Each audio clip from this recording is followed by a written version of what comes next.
Hey everyone, welcome back to the Multimax channel. So in this video we are going to learn about Harbor, which is more powerful tool used in DevOps and container management.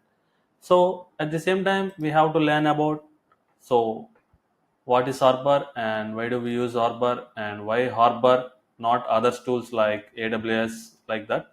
So we will see in key features of Harbor and when to use Harbor. So let's talk about one by one. So let's start with the basics. What exactly is Harbor? Harbor is like your own private Docker hub.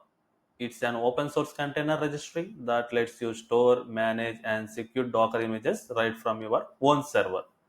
So this is especially useful for teams or companies that want full control over the container images instead of uploading sensitive images to public platforms.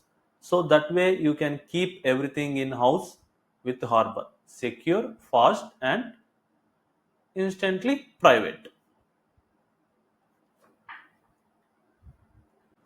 So why do we use Harbor?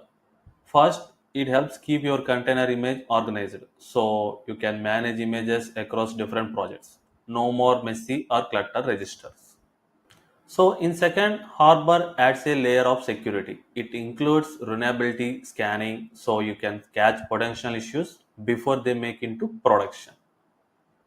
So in third, it supports role-based access control.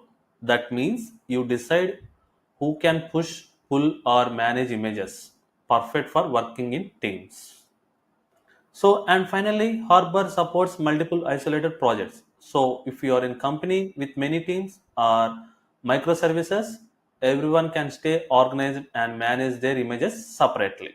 So this is purpose we use Harbor. So now you might be wondering why use Harbor when there's Docker Hub or AWS easier.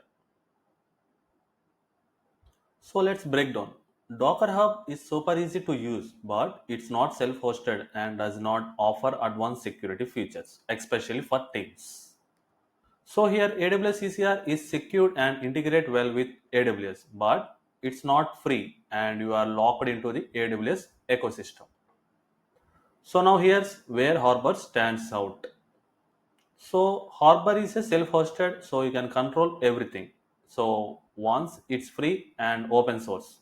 So basically, it includes built-in security features like unreliability scanning, role-based access, and image replications.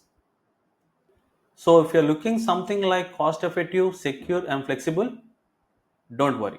Harbor is a solid choice for us.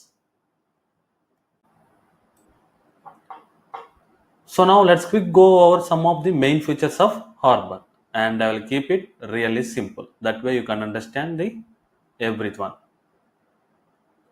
So first what is role based access? So you can control who can see, upload or delete images. Everyone can get the right access. And what is vulnerability scanning? So here Harbor checks your images from security issues and warns you before using them. So, what is audited logs? Auto logs means it keeps a record of all actions so you know who did what. So, what is Helium chart support? If you see Kubernetes, Harbor can store the Helium charts also. So, what is replications? Replications means you can copy images to other Harbor services, great of backup or any other locations. So, and finally, what is clean web UI? So here clean web UI means Harbor has a clean website to manage everything. No need for tricky commands. So finally, that's it. Key features are very simple, powerful, and easy to use. So let's see when to use Harbor. First, we need enterprises level security for managing container images. So then after our team requires a private registry to store and organize images. So we also want to scan images for vulnerability before using them. So prefer to avoid public registries like Docker Hub and keep everything in house. So finally, Harbor is the right choice when you want secure, private, and fully controlled container management. So that's all for this Arbor introduction. So in the next video, we will set up the Arbor local and walk through the installation step by step. Don't miss it. If you found this video helpful, don't forget to like, share and subscribe for more videos like this. Thanks for watching. I'm Manoj and I will see you in the next one. Bye bye.